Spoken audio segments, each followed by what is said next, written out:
স্বরাষ্ট্রমন্ত্রী বললেন কোথায় জুলাই আদেশ আর কোথায় জুলাই সনদ, ভিডিওটা আগে দেখুন। কোথায় জুলাই আদেশ আর কোথায় জুলাই সনদ?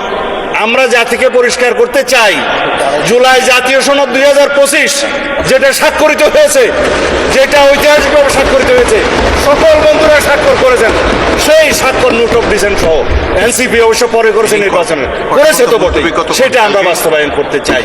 যেটা বলছে যে জুলাই আদেশ ইট ইজ নো অর্ডার, এটা লেজিসলেটিভ ফ্রড, এটা কালারেবল লেজিসলেশন, এটা ফ্রড অন দি কনস্টিটিউশন, সেটা কোনো অর্ডার নাই। আমার এক বন্ধু বললেন রাষ্ট্রপতিকে আমি ফোন করতে পারি কিনা, আপনিও তো ফোন করতে পারেন। কে বলছে রাষ্ট্রপতির সাথে জনগণ কথা বলতে পারবে না? এটা তো এমন বিষয় না যে রাষ্ট্রপতির সাথে আমরা কথা বলতে পারবো না, দেশেরই তো রাষ্ট্রপতি।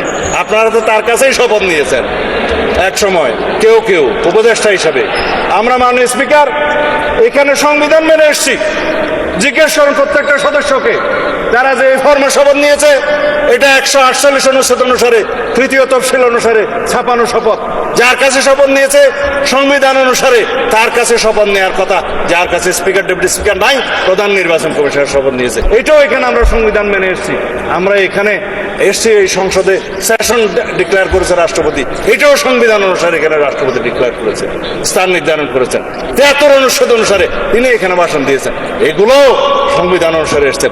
আমরা যে রাষ্ট্রপতির ভাষণের উপরে আজকে আলোচনা করছি, এইটাও তো সংবিধান মেনে আলোচনা করছি মাননীয় স্পিকার। সব কিছুতেই আমরা সংবিধান মানছি, আর এখন সংবিধান ভালো লাগে না এই বক্তৃতা মাননীয় স্পিকার শুনতে চাই না।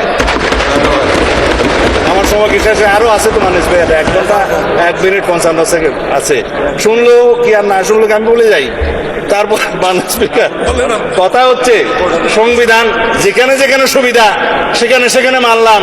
সংবিধান মানতে মানতে সাংবিধানিক উঠে নির্বাচিত হয়ে এখানে আসলাম, সাংবিধানিকভাবে শপথ নিলাম, সাংবিধানিকভাবে এখানে আলোচনা করছি, সাংবিধানিকভাবে এমপি হয়েছি এবং সংবিধান অনুযায়ী এখানে আলোচনা করছি, সমস্ত কিছু রুলস অ্যান্ড প্রসিডিওর মানছি। আর এখানে বলছে যে সংবিধান কি জনগণের অভিপ্রায়ের উপরে? ইয়েস, সংবিধানে জনগণের অভিপ্রায়কে ধারণ করার জন্যই আমাদেরকে সংবিধান, আমরা সেই অভিপ্রায়কে সম্মান করার জন্য সংবিধানের মাননীয় স্পিকার সুবিধা করতে পারলাম না এত ষড়যন্ত্রের মধ্যে। আপনাকে অনেক ধন্যবাদ। এই ভিডিওটা সর্বোচ্চ পরিমাণ শেয়ার করে সবাইকে দেখার সুযোগ করে দিবেন।